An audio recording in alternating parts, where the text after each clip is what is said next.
le 25 février 1961. Ça, c'est le souvenir constant divin.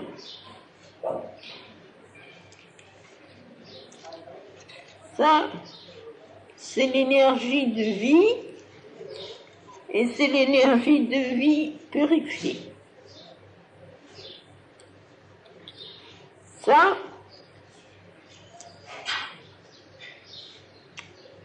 c'est la fidélité. La paix de la fidélité.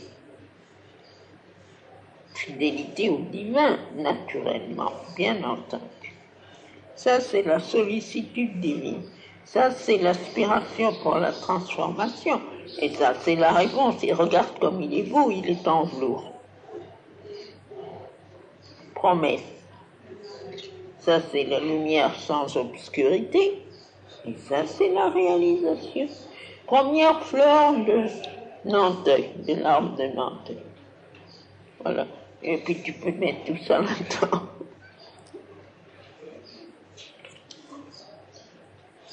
On fait des discours très bien comme ça. Ça, j'ai remarqué, ça remplace très bien par exemple, les vieilles images védiques qui n'ont plus de sens pour nous, et puis toutes les phrases ambiguës des anciennes initiations, ça c'est beaucoup mieux. C'est beaucoup mieux. Parce que ça contient la force. Ça contient la force et puis c'est extrêmement plastique, n'est-ce pas? Comme ce n'est pas formulé en mots, alors on peut arranger et recevoir suivant sa capacité. Tu peux faire un grand discours avec ça. Pourquoi? Voilà. Maintenant, je n'ai rien à dire excepté que ça continue.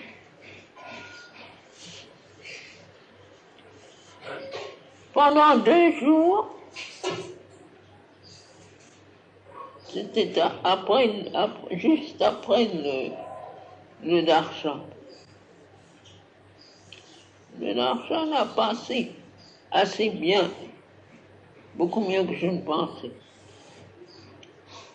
Mais les 2 jours après ont été difficiles ici. Et alors, la nuit, une nuit, je ne me souviens plus laquelle, j'ai un petit peu, comment dire, je ne peux pas dire grogné, mais enfin, c'était pas mon corps, il est si gentil, il proteste pas.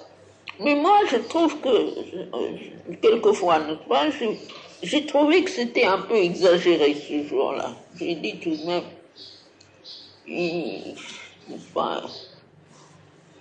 c'est peut-être lui demander beaucoup. Et alors,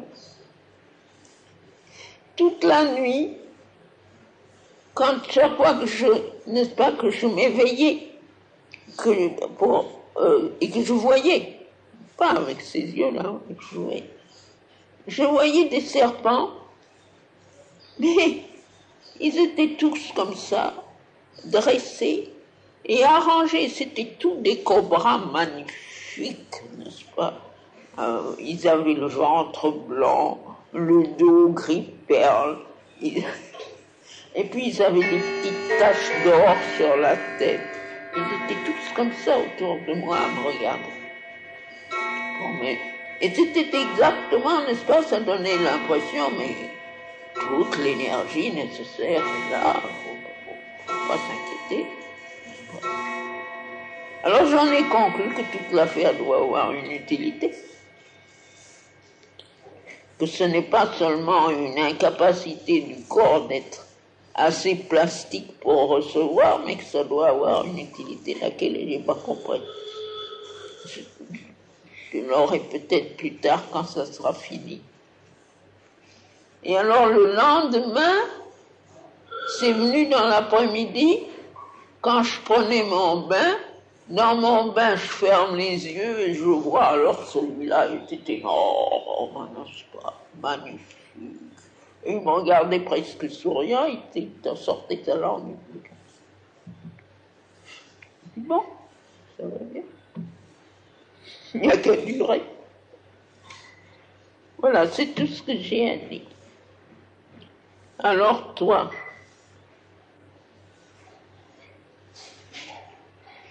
qu'est-ce que toi tu as à dire? Rien. Américain qui habite Madras, qui est un monsieur assez important, paraît-il, et très grand ami, très intime ami de Kennedy, le nouveau président, qui a lu et relu tous les livres de Shiobindo et qui est extrêmement intéressé et qui a écrit à Kennedy qui voulait qu'il vienne ici pour l'amener à la Chambre. Et alors il a posé une question très intéressante par Oudar. C'est un ami d'Oudar. Il a posé à Oudar cette question. Il a fait une analogie. Il dit dans la forêt, un cerf passe pour aller boire et personne n'en sait rien. Mais l'homme qui a fait des études spéciales, je ne sais pas comment on dit ça, de vénerie et tout ça, n'est-ce pas? Non, à la trace du cerf, il verra que le cerf est passé, et non seulement quel genre de cerf c'est, mais son âge et toutes sortes de choses. Il doit y avoir des gens qui ont une connaissance spirituelle analogue à la connaissance de ces gens-là et qui peuvent détecter, n'est-ce pas, qui peuvent s'apercevoir qu'un homme est en rapport avec le supramental alors que les gens ordinaires n'en savent rien. Ils ne s'en apercevront pas. Alors je voudrais savoir à quel signe, c'est lui qui, n'est-ce pas, qui demande, je voudrais savoir à quel signe il le reconnaîtrait. C'était une question très intelligente, n'est-ce pas? Alors j'ai répondu. Très court. J'ai répondu en anglais. Je ne l'ai pas apporté parce que je n'y ai pas pensé seulement. Mais j'ai répondu en anglais et je vais me faire la réponse en français. J'avais même pensé un moment à l'apporter pour que nous traduisions ensemble, mais je ne veux pas traduire, je veux le repenser. Je veux le repenser en français. Mais je peux te dire tout de suite, il y a deux signes. Deux signes certains, infaillibles. Je ne sais par mon expérience personnelle. Parce que c'est deux choses qui ne viennent qu'avec la conscience supramentale. Sans elle, on ne peut pas l'avoir. Tous les efforts yogiques, toutes les disciplines, toutes les tapasyas ne peuvent pas vous donner ça, tandis que ça vient presque automatiquement avec la conscience supramentale. Là, c'est l'égalité parfaite comme Sri Aurobindo l'a décrit, n'est-ce pas, tu le sais, il y a tout un chapitre sur l'égalité dans la synthèse des yogas. Exactement comme il le décrit. C'est merveilleux, c'est merveilleux de préciser. Mais cette égalité-là, qui n'est pas une égalité d'âme, n'est-ce pas, c'est une espèce d'état particulier où on est en relation avec toute chose, extérieure et intérieure, de la même manière, et pour chacune de la même manière. Ça, c'est vraiment une égalité parfaite. Les vibrations qui viennent des choses, des contacts, n'ont pas le pouvoir de changer cet état. Alors ça, je ne lui ai pas donné toutes ces explications, je l'ai mis en quelques mots, justement pour une sorte de test de son intelligence. Je l'ai mis d'une façon un peu cryptique pour voir s'il comprend. Ça, c'est le premier. Et le second, c'est un sens d'absolu dans la connaissance. Ça, je te l'ai dit que je l'avais eu avec mon expérience. Ça, c'est un état on ne peut pas, avec n'importe quelle région du mental, même le mental le plus illuminé, le plus élevé, ça ne peut pas savoir. C'est pas une certitude, c'est une sorte d'absolu.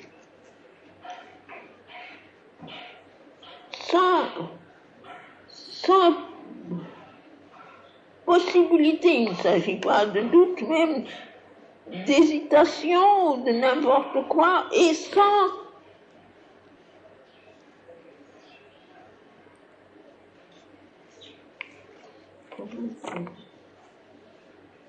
n'est-ce pas, la connaissance mentale, même la plus haute, est une connaissance, on peut dire conclusive. Ça vient comme une conclusion, n'est-ce pas, de quelque chose, par exemple d'une intuition. Une intuition vous donne une connaissance. Alors la connaissance est comme la conclusion de l'intuition, tu comprends? Même quand ce sont des choses qui sont reçues comme des révélations. Tout ça, c'est toujours quelque chose, c'est le mot de conclusion qui me vient, je ne sais pas comment. Et ça, c'est pas ça. C'est une sorte d'absolu. C'est quelque chose de...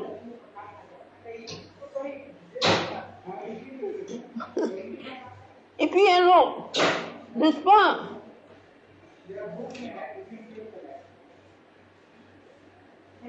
C'est le sentiment de ça qui est tout à fait exceptionnel. Le sentiment c'est très au-dessus d'une certitude. C'est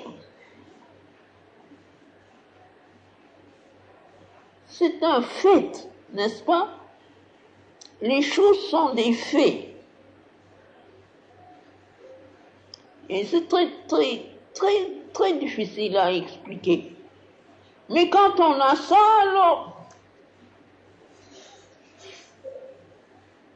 naturellement, avec ça, on a un pouvoir complet. Les deux sont ensemble, toujours. Mais dans mon chose à cet homme, je n'ai pas parlé de pouvoir. Parce que le pouvoir est presque une conséquence.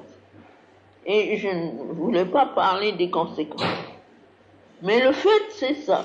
Une sorte d'absolu dans la connaissance qui vient naturellement de l'identité. On est la chose qu'on sait, qu'on connaît. On l'est. On la connaît parce qu'on l'est. On l'est, n'est-ce pas, comme ça. Ça, quand c'est deux choses-là, il faut les deux. L'une sans l'autre, c'est pas complet. Quand on a les deux, alors on peut être sûr que quelqu'un a été en contact avec le supramental. Mais rien de moins que ça. Alors les gens qui vous parlent d'avoir reçu de la lumière, n'est-ce pas, ils en ont plein la bouche. Mais avec ça,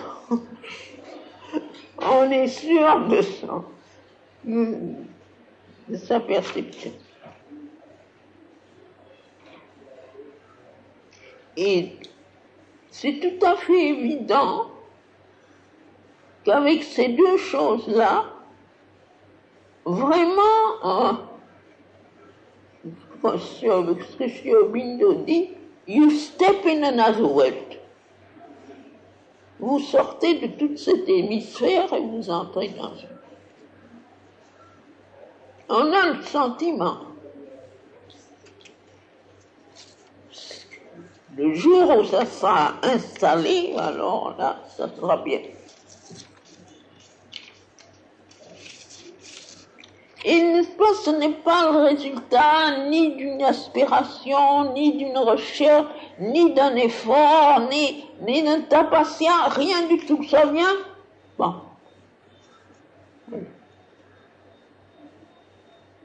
Et quand ça s'en va, il reste comme une sorte d'empreinte dans le sable, dans la conscience.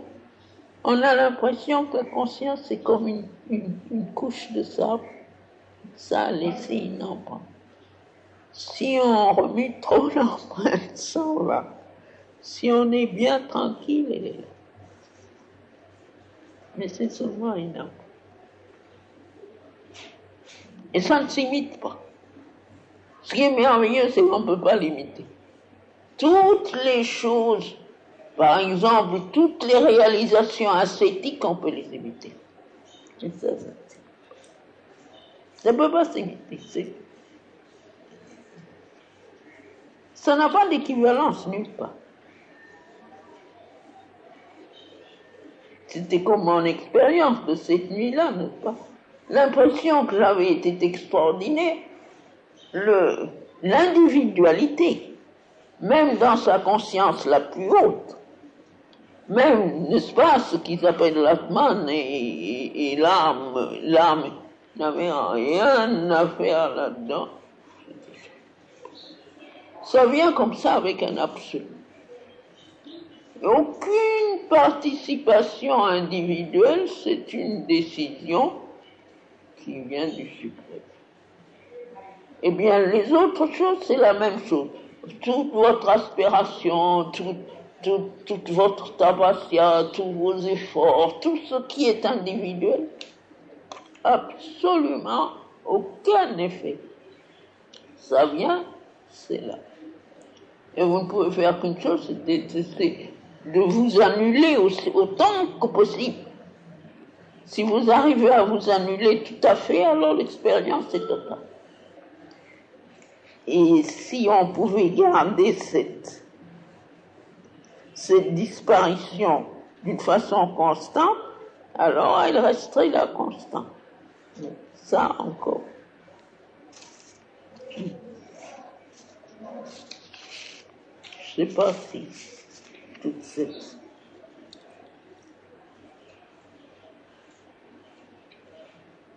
Évidemment, le corps avait besoin d'un test.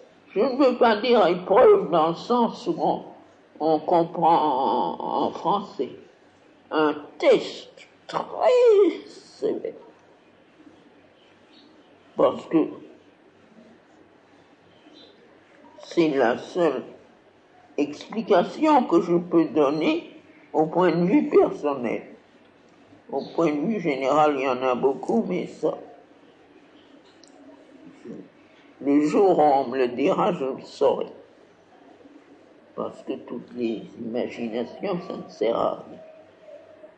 Mais au point de vue personnel, n'est-ce pas? Tu comprends ce corps? Il y a longtemps, il y a plus d'un an, probablement presque 2 ans, qui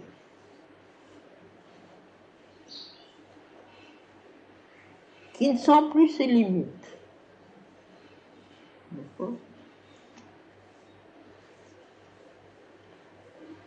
Ce n'est plus du tout comme c'est quand on... N'est-ce pas? Ce n'est plus guère qu'une concentration. C'est une espèce d'agglomération de quelque chose. Ce n'est pas, n'est-ce pas, un corps dans une peau. Pas du tout. C'est une sorte d'agglomération, de concentration, de vibration. Et même dans, n'est-ce pas, ce que on a l'habitude d'appeler maladie, c'est pas une maladie, c'est pas des maladies, c'est des désordres de fonctionnement, mais ces désordres de fonctionnement n'ont pas pour le corps le même sens qu'ils ont par exemple, pour les docteurs ou pour les gens ordinaires. C'est pas comme ça. Ils ne sentent pas ça comme ça. Ils sentent ça comme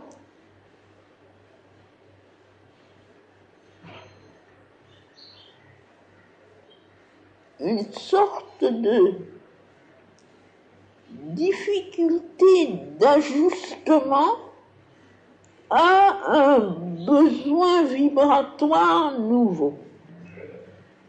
Sans ça comme ça.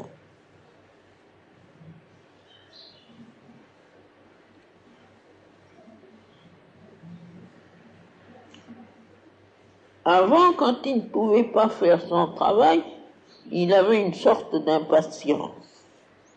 C'est-à-dire qu'il avait cette espèce de sentiment n'est-ce pas, son aspiration et sa bonne volonté d'être l'instrument qui convient et que ces choses-là étaient sur le chemin. Même ça, c'est tout à fait parti. Il a une sorte de sourire extraordinaire pour tout. Quand à la fin de la journée, avec toute l'accumulation de tout ce qui est venu, de tous les gens que j'ai vus et tout le travail que j'ai fait, quand il faut que je me tire et que je me pousse pour pouvoir monter les marches, parce que les jambes sont devenues comme des bouts de fer sans volonté. C'est ça qui est le plus terrible. Ça ne répond pas. Ça ne répond pas à la volonté, ça ne manifeste pas la volonté. Même à ce moment-là, quand ce sont mes bras qui me montent, ce ne sont plus mes jambes, ne proteste pas. Proteste pas. Et il se met à marcher là-haut tout de suite. Et au bout d'une demi-heure de marche, ça va infiniment mieux.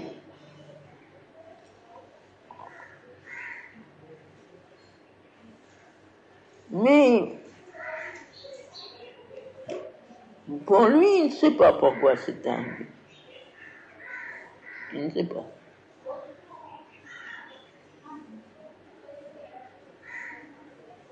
Et au fond,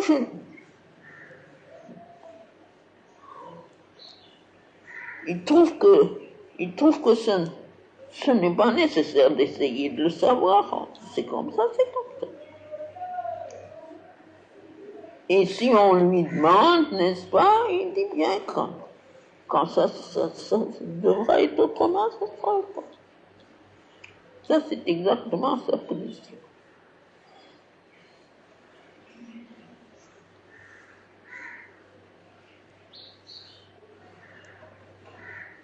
Mais ce serait intéressant si Panditji avait vu quelque chose. Nous verrons ça quand il viendra.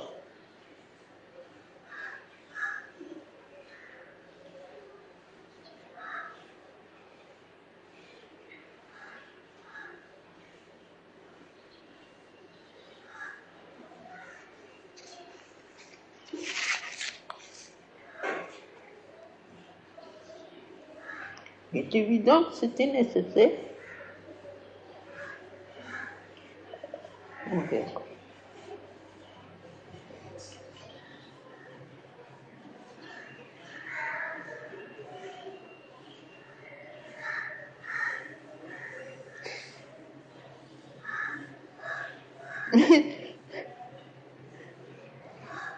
N'est-ce pas?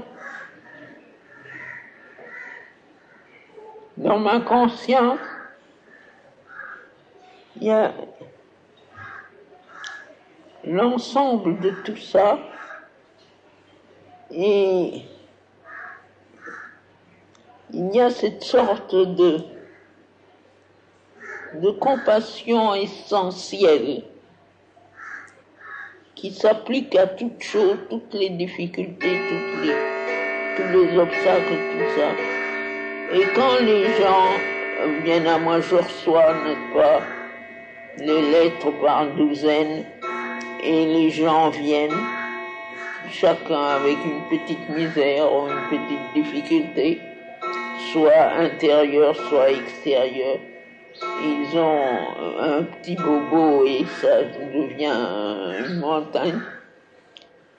Alors, la conscience intérieure répond toujours de la même façon, n'est-ce pas, avec cette sorte justement d'égalité, de compassion qui s'applique à tout. Mais quand les gens me parlent, que je lis une lettre, et que mon corps devient conscient de ce qu'il apparaît, et il appelle tous les embarras à propos de leur misère, il a une sorte de sentiment, n'est-ce pas? Il y a un sentiment dans les cellules. Mais pourquoi ils font ça comme ça? Ils rendent les choses beaucoup plus difficiles. Il comprend. Il comprend que cette façon si aveugle et si égoïste et si self-centered de prendre la moindre difficulté, augmente cette difficulté furieusement.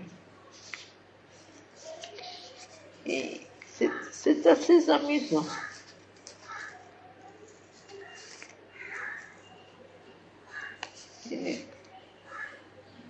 Et cette espèce de sensation, n'est-ce pas, une sensation, sentiment comme ça, que l'attitude humaine ordinaire vis-à-vis des choses multiplie et grossit les difficultés dans des proportions fantastiques.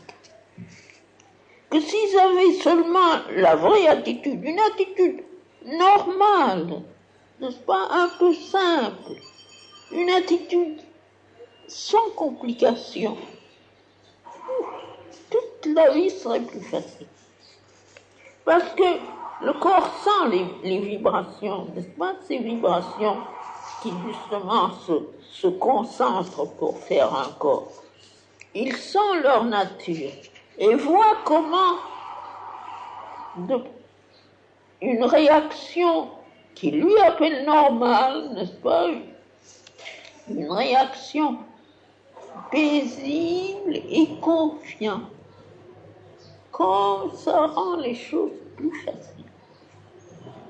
Que dès qu'il y a cette agitation de l'anxiété, de la peur, du mécontentement, de la réaction de la volonté qui ne veut pas ça, et toutes sortes de tout de suite, ça, c'est comme si on faisait bouillir de l'eau.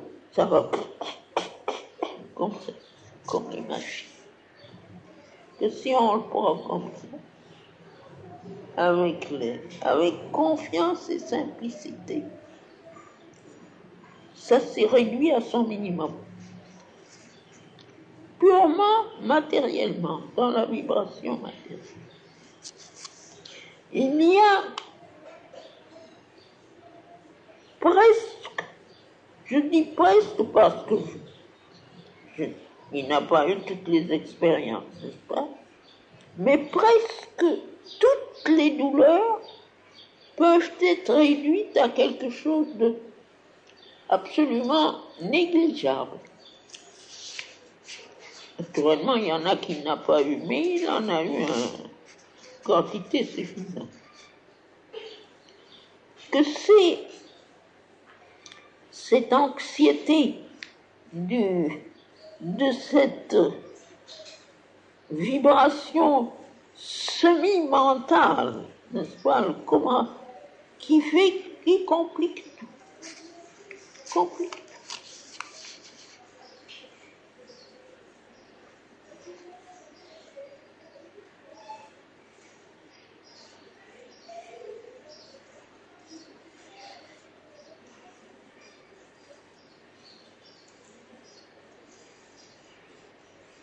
Par exemple, n'est-ce pas, cette difficulté que je t'ai dit de monter les marches. Si dans la conscience du docteur ou de n'importe qui, n'est-ce pas? C'est à cause de la douleur. C'est la douleur pour eux, n'est-ce pas, selon leur raisonnement, qui crispe les nerfs et le muscle qui fait qu'on ne peut pas. Et c'est absolument faux. La douleur n'empêche pas mon corps de faire n'importe quoi. Ça, ce n'est pas un facteur. C'est un facteur avec lequel il peut, n'est-ce pas, il a le moyen de deal with facilement. C'est pas ça. C'est la matière,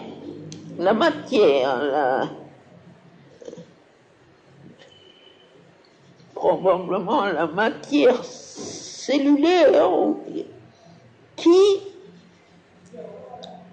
perd la capacité de répondre à la volonté,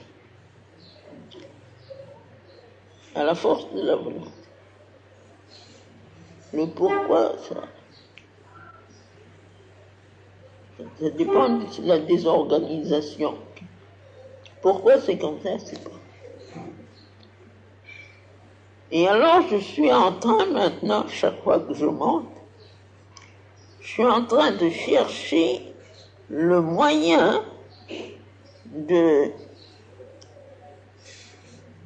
d'infuser cette volonté de la façon où elle ne pourra pas, cette absence de réponse ne pourra pas durer. Je n'ai pas encore trouvé. Il y a, n'est-ce pas, il y a toute cette accumulation, une accumulation formidable de force, de pouvoir, de volonté. Je suis baigné dedans, n'est-ce pas? Le corps, tout ça, ça baigne dedans. Et quelque chose fait que ça, un ensemble de cellules ici ou un ensemble de cellules là, ne répond pas. Ça ne peut pas aller. Alors, c'est le fait. Ce qu'il faut trouver, c'est. Et encore là, n'est-ce pas, en ce moment et dans ce que je dis, il y a ce sens de la tapasya, n'est-ce pas? Il y a toute la conscience intérieure qui fait faire la tapasya au corps. Mais ma connaissance et ma certitude, n'est-ce pas, ce que je sais, c'est que c'est peut-être une préparation nécessaire, mais c'est pas ça qui fait le travail. C'est quelque chose qui fait comme ça. Alors, quand ça fait comme ça, tu fais. Est-ce que ça, c'est nécessaire pour que ça soit comme ça? J'ai mes doutes.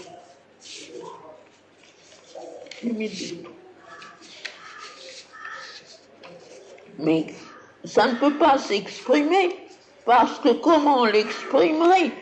Ça serait en bordure d'un fatalisme, n'est-ce pas, qui n'a aucune vérité en lui. C'est pas un fatalisme.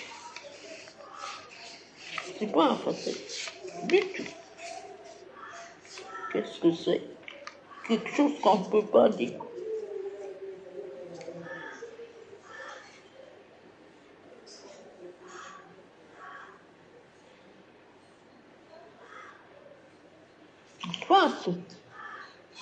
Le corps lui-même sent cette perception constante comme de baigner dans la présence divine concrète avec sa vibration.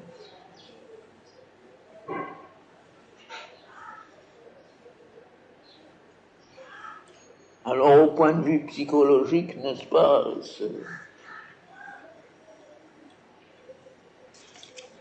il n'y a pas la moindre ombre au tableau. Mais au point de vue matériel, c'est là. Et quoi que ce soit là, senti, perçu, éprouvé. Ce désordre reste. J'appelle ça désordre.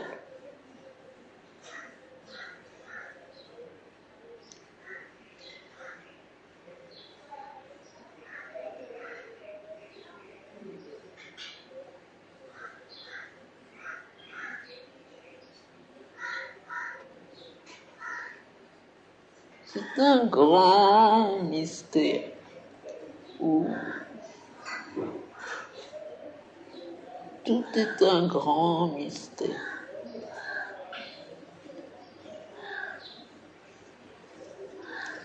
Ce que Chiovido appelle le grand secret. Le grand secret.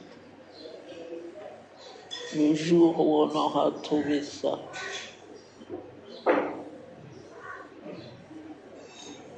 Les choses changeront.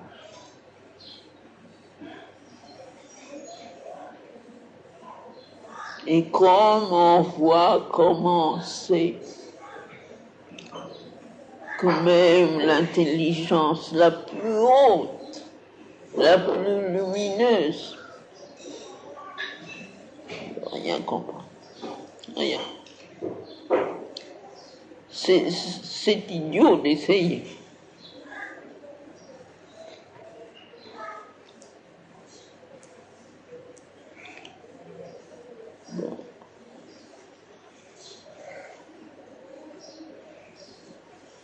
Bien, ça me fait toujours toutes nos aspirations, toutes nos recherches, toutes nos ascensions. Ça me fait l'effet de cette fleur que je t'ai donnée l'autre jour. C'est quelque chose qui est comme ça, qui vibre, très lumineux, très délicat.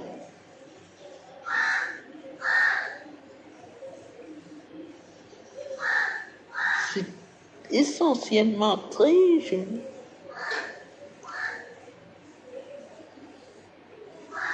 Mais c'est pas ça. C'est pas ça.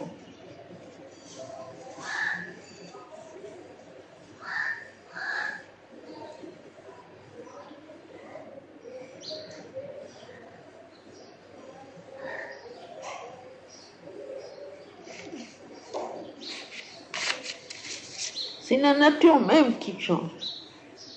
C'est tout.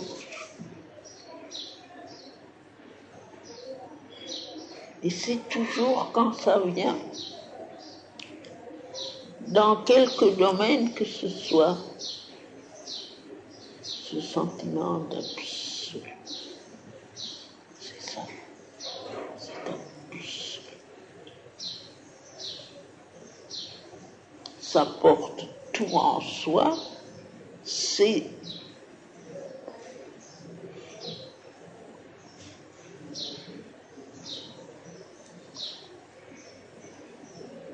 absolu, n'est même pas assez fort.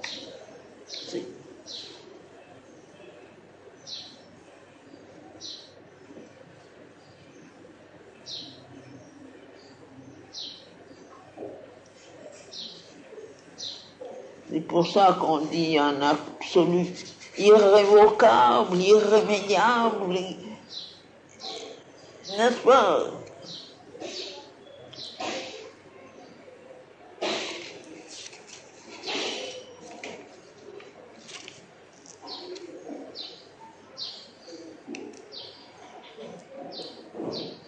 Et rien que cet absolu existe, il n'y a pas autre chose.